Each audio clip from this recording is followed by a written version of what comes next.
نحمده ونصلي على رسوله الكريم اما بعد فاعوذ بالله من الشيطان الرجيم بسم الله الرحمن الرحيم رب اشرح لي صدري ويسر لي امري واحلل عقدة من لساني يفقهوا قولي۔ السلام علیکم ورحمۃ اللہ وبرکاتہ۔ ناظرین، پروگرام دعا کیجئے کے ساتھ آپ کی خدمت میں حاضر ہیں۔ آج ہم انشاءاللہ آپ کے ساتھ گھریلو پریشانیوں سے نجات حاصل کرنے کی دعائیں شیئر کریں گے۔ اس موضوع پر آپ سے گفتگو ہوگی کہ کس طرح ہم اپنے خاندانی زندگی کو، اپنی معاشرتی زندگی کو خوشگوار بنا سکتے ہیں اللہ سبحانہ وتعالیٰ کی مدد کے ساتھ۔ کوشش اپنی جگہ، لیکن ہر کوشش اس وقت فائدہ مند ہو جاتی ہے جب انسان اس کے ساتھ ساتھ اللہ تعالیٰ سے دعا کرتا ہے۔ حدیث میں آتا ہے کہ اللہ سبحانہ وتعالیٰ کے نزدیک دعا سے زیادہ معزز اور کوئی چیز نہیں، یعنی سب سے زیادہ اللہ تعالیٰ جس چیز کو بندے کی ویلیو کرتے ہیں وہ دعا مانگنا ہے۔ اسی طرح ایک اور حدیث میں آتا ہے کہ دعا کرنا افضل عبادت ہے، یعنی انسان جب اللہ تعالیٰ کے آگے ہاتھ پھیلاتا ہے، اپنے دل کی پکار اپنے رب کو سناتا ہے، تو دراصل وہ عبادت کی حالت میں ہوتا ہے اور ایک افضل عبادت کر رہا ہوتا ہے۔ اس لیے کثرت کے ساتھ دعائیں کرتے رہنا چاہیے، لیکن یاد رہے کہ دعا کرنے سے پہلے اللہ سبحانہ وتعالیٰ کی تعریف ضرور کی جائے۔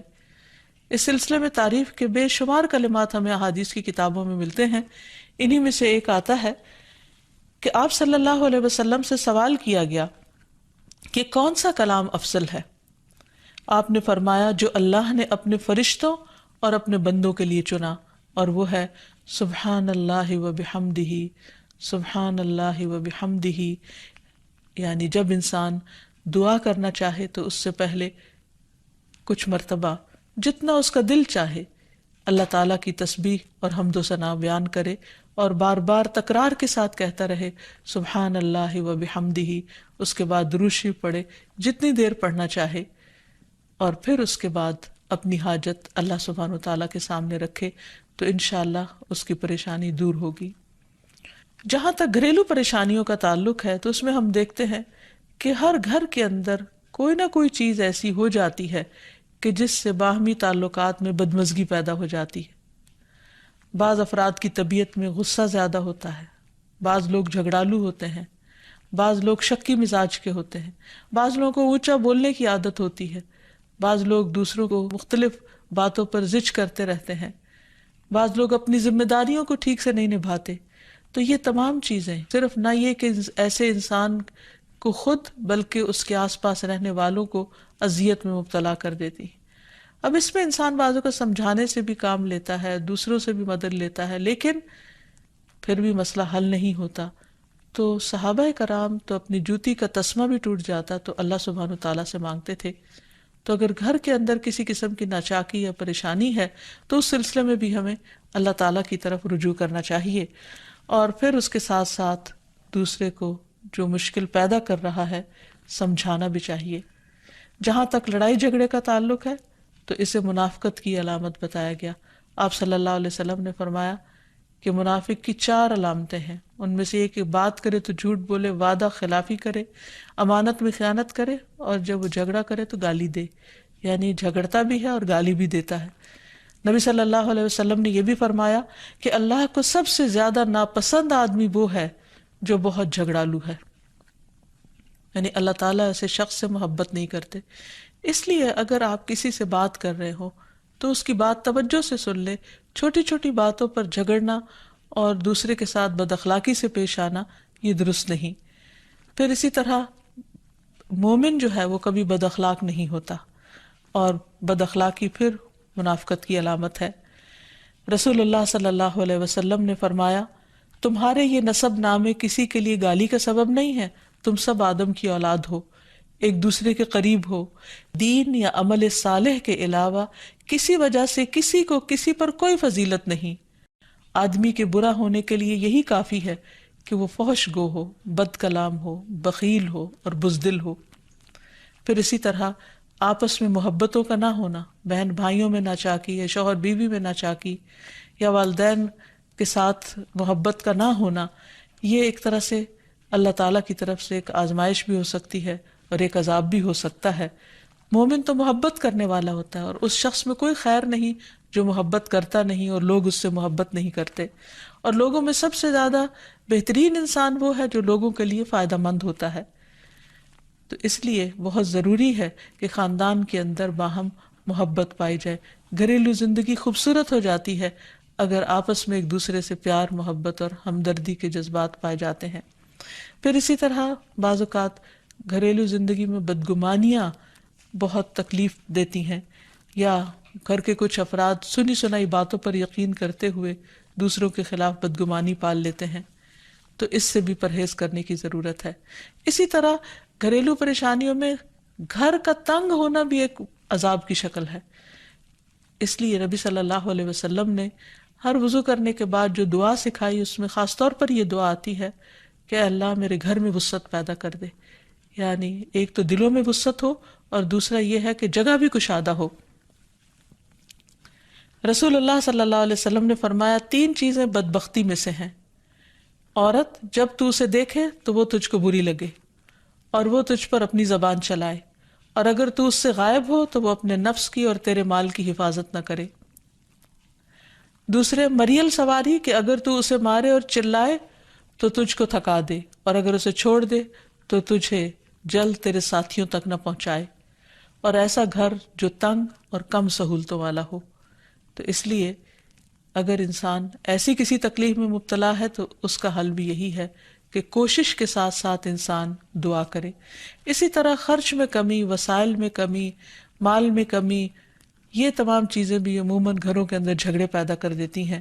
کھانے پینے کی قلت، بنیادی ضروریات کا پورا نہ ہونا، تو ایسی صورت میں بھی انسان اللہ تعالیٰ کی طرف رجوع کرے، اور اس کے لیے ساتھ ہی کوشش بھی ضروری ہے۔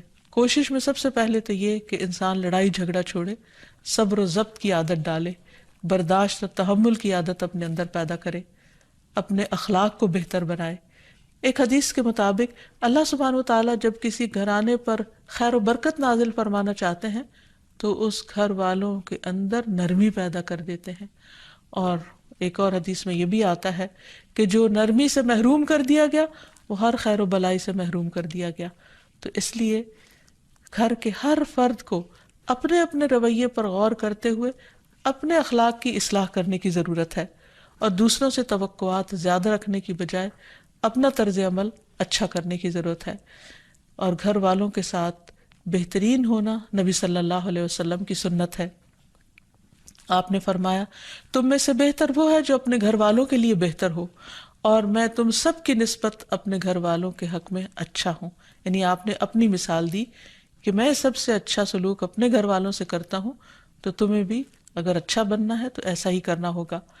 پھر اسی طرح گھر والوں کو زیادہ سے زیادہ فائدہ پہنچانا۔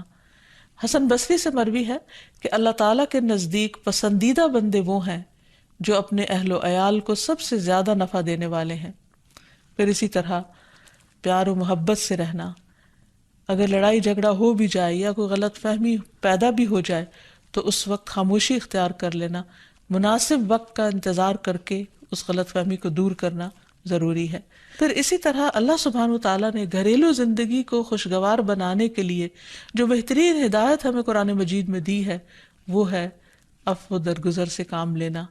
اللہ تعالیٰ فرماتے ہیں یا ایہا الذین آمنوا ان من ازواجکم و اولادکم عدوا لکم فاحذروہم وَإِن تَعْفُوا وَتَصْفَحُوا وَتَغْفِرُوا فَإِنَّ اللَّهَ غَفُورٌ رَّحِيمٌ إِنَّمَا أَمْوَالُكُمْ وَأَوْلَادُكُمْ فِتْنَةٌ وَاللَّهُ عِندَهُ أَجْرٌ عَظِيمٌ۔ اے لوگو جو ایمان لائے ہو، بے شک تمہاری بیویوں اور تمہارے بچوں میں سے بعض تمہارے دشمن ہیں، سو ان سے ہوشیار رہو، اور اگر تم معاف کرو اور درگزر کرو اور بخش دو تو بے شک اللہ بے حد بخشنے والا نہایت رحم فرمانے والا ہے۔ تمہارے مال اور تمہاری اولاد تو محض ایک آزمائش ہے، اور جو اللہ ہے اسی کے پاس بہت بڑا اجر ہے۔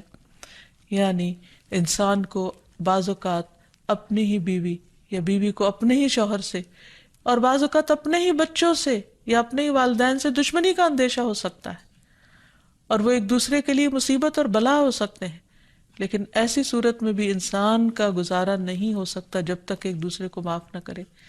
زندگی کی گاڑی نہیں چل سکتی جب تک انسان دوسروں کے قصور اور غلطیاں ان سے درگزر نہ کرے، کیونکہ ہر انسان کبھی غصے کی وجہ سے، کبھی جہالت کی وجہ سے، کبھی جلد بازی کی وجہ سے، کبھی لوگوں کے اکسانے پر اپنے پیاروں کے ساتھ زیادتیاں کر جاتا ہے۔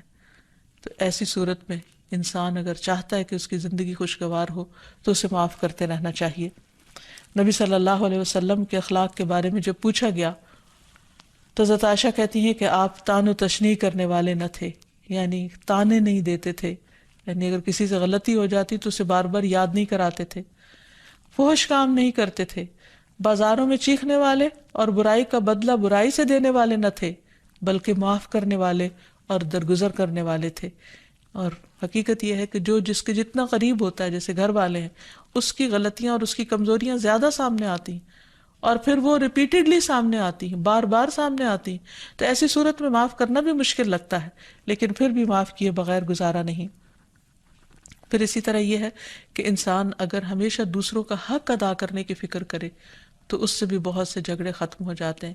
شوہر اگر بیوی کو حق دینے والا ہو، بیوی خوشی سے شوہر کا حق دینے والی ہو، بہن بھائی ایک دوسرے کے اوپر قربانی کرنے والے ہوں، ایثار کرنے والے ہوں، تو ایسی صورت میں گھر کا ماحول بہت خوشگوار ہو سکتا ہے۔ عورت کے بارے میں فرمایا نبی صلی اللہ علیہ وسلم نے کہ عورت اس وقت تک ایمان کی حلاوت نہیں پا سکتی جب تک کہ وہ اپنے شوہر کا حق ادا نہیں کرتی۔ اسی طرح شوہر کے لیے نبی صلی اللہ علیہ وسلم کا یہ اسوہ حسنہ بہترین ہے کہ آپ صلی اللہ علیہ وسلم اپنے گھر ہوتے ہوئے اپنے گھر والوں کے کام کاج میں ہاتھ بٹایا کرتے تھے، ان کی خدمت کیا کرتے تھے۔ جب نماز کا وقت ہوتا تو فوراً نماز کے لیے تشریف لے جاتے۔ آپ اپنے چھوٹے چھوٹے کام خود کر لیا کرتے تھے۔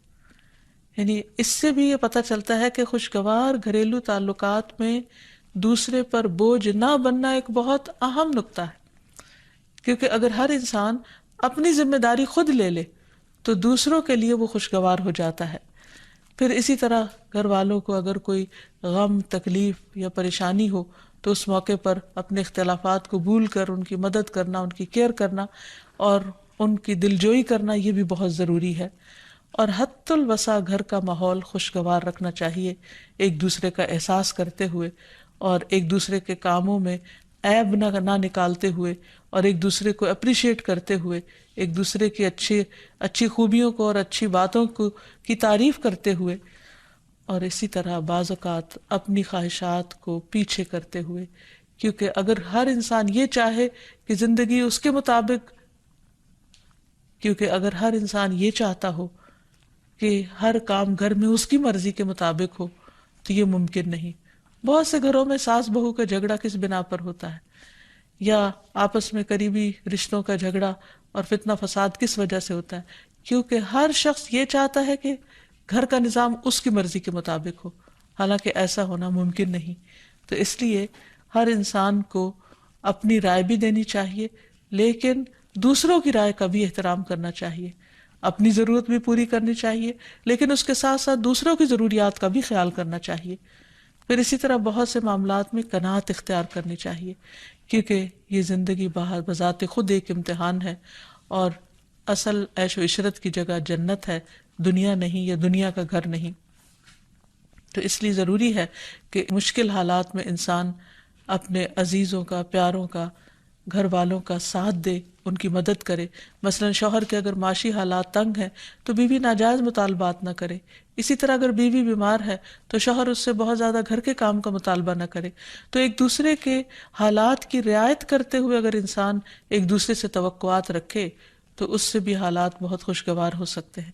اور پھر یہ کہ ہمیشہ دوسروں کی چھوٹی چھوٹی ایفرٹ پر ان کے لیے شکر گزاری کے جذبات ہونے چاہیے۔ مثلاً اگر کوئی آپ کو گھر میں پانی پلا دے تو آپ اس پر بھی شکریہ بولیں، ہم عام طور پر اگر گھر سے باہر کہیں ہوتے ہیں اور کوئی ہمارے ساتھ تھوڑے سا بھی احسان کا معاملہ کرے تو ہم اس کے احسان کو مانتے ہیں، لیکن گھر والوں کا احسان ماننا ایک مشکل کام لگتا ہے. تو اس لیے اگر ہم چاہتے ہیں کہ گھریلو زندگی خوشگوار ہو تو اس میں گھر والوں کے احسان کو بھی ماننا ضروری ہے. اور پھر چھوٹی چھوٹی اذیتوں کو بہت مینشن نہیں کرنا چاہیے، ان کا ذکر نہیں کرنا چاہیے، ان پر صبر کرنا چاہیے. تو جو شخص شکر اور صبر سے کام لیتا ہے اس کی زندگی لازماً خوشگوار ہوتی ہے. لیکن اس کے باوجود بھی اگر گھریلو زندگی میں تنگی ہو، تکلیف ہو، آپس کی ناچاکی ہو، دشمنی ہو، پریشانی ہو، بہت بے چینی ہو، تو پھر اللہ سبحانہ وتعالیٰ ہی کی طرف رجوع کرنا چاہیے. کیونکہ قرآن مجید میں آتا ہے وَإِن يُرِدْكَ بِخَيْرٍ فَلَا رَادَّ لِفَضْلِهِ يُصِيبُ بِهِ مَن يَشَاءُ مِنْ عِبَادِهِ وَهُوَ الْغَفُورُ الرَّحِيمُ. اور اگر اللہ تجھ سے کوئی بھلائی کرنا چاہے تو کوئی اسے ٹالنے والا نہیں، وہ اپنے بندوں میں سے جسے چاہے فضل سے نوازتا ہے اور وہ بخشنے والا اور رحم کرنے والا ہے.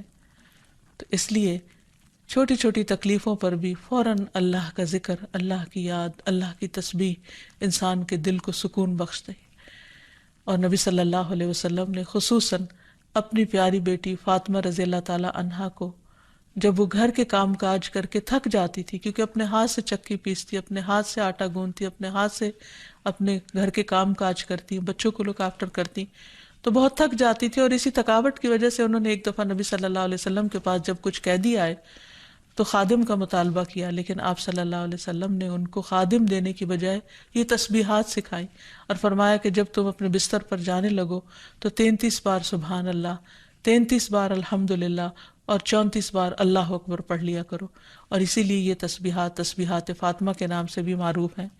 تو رات کو خاص طور پر بستر پر لیٹ کر یہ تسبیحات ضرور پڑھ لینی چاہیے، کیونکہ یہ گھریلو کام کاج کی تھکاوٹ کا بہترین علاج ہے اور خادم کی جگہ کفایت کرنے والی دعائیں ہیں. پھر اسی طرح گھر میں وسعت اور کشادگی کی دعا، اللہم اغفر لی ذنبی ووسع لی فی داری وبارک لی فی رزقی.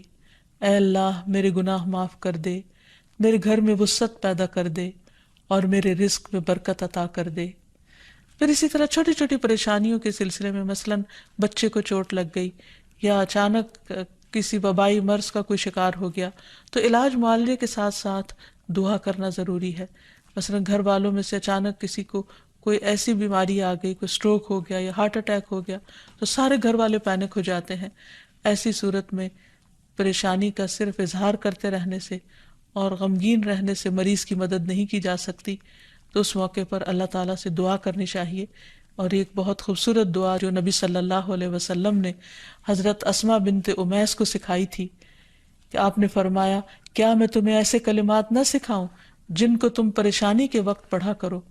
اور وہ کلمات ہیں اللہ اللہ ربی لا اشرک بہ شیئا، اللہ ہی میرا رب ہے، میں اس کے ساتھ کسی چیز کو شریک نہیں بناتی. اور آخر میں یہ کہ گھر والوں کی باہمی محبت اور الفت اور تعلقات کی بہتری کی دعا کرنی چاہیے جو پیارے نبی صلی اللہ علیہ وسلم نے ہمیں سکھائی ہے.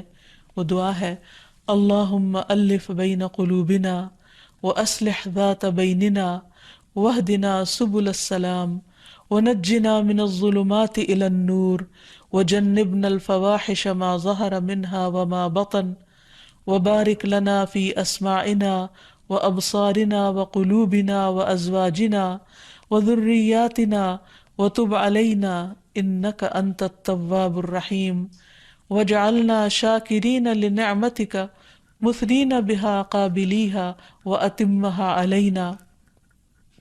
اے اللہ ہمارے دلوں میں الفت پیدا فرما دے اور ہمارے آپس کے معاملات کی اصلاح کر دے. ہمیں سلامتی کے راستوں کی رہنمائی فرما اور ہمیں اندھیروں سے نجات دے کر نور کی طرف لے آ اور ہمیں تمام ظاہری اور چھپی بدکاریوں سے محفوظ رکھ. ہمارے کانوں اور ہماری آنکھوں اور ہمارے دلوں اور ہماری گھر والیوں اور ہمارے بچوں میں برکتیں عطا فرما. ہماری توبہ قبول فرما، بلا شبہ تو بہت زیادہ توبہ قبول کرنے والا اور رحمت کرنے والا ہے. ہمیں اپنی نعمتوں کا شکر ادا کرنے والا بنا اور ان کی تعریف کرنے والا اور ان کو قبول کرنے والا بنا دے. ان نعمتوں کو ہم پر کامل فرما دے، یعنی ان نعمتوں کو ہم پر تمام کر دے. تو کس قدر جامع اور خوبصورت دعا ہے جو نبی صلی اللہ علیہ وسلم نے ہمیں سکھائی. گھریلو زندگی کو خوشگوار بنانے کے لیے ان دعاؤں کو پڑھتے رہنا چاہیے، یاد کر لینا چاہیے، قبولیت کے مواقع پر پڑھنا چاہیے. اگر زبانی یاد نہ بھی ہو تو دیکھ کر پڑھ لینا چاہیے، اور اگر ان کا ترجمہ نہ آتا ہو تو اردو میں پڑھنے میں بھی کوئی حرج نہیں. لیکن اللہ تعالیٰ سے مانگتے رہیے، کیونکہ ساری مشکلات کا حل صرف اسی کے پاس ہے. وآخر دعوانا ان الحمد للہ رب العالمین. السلام علیکم ورحمۃ اللہ وبرکاتہ.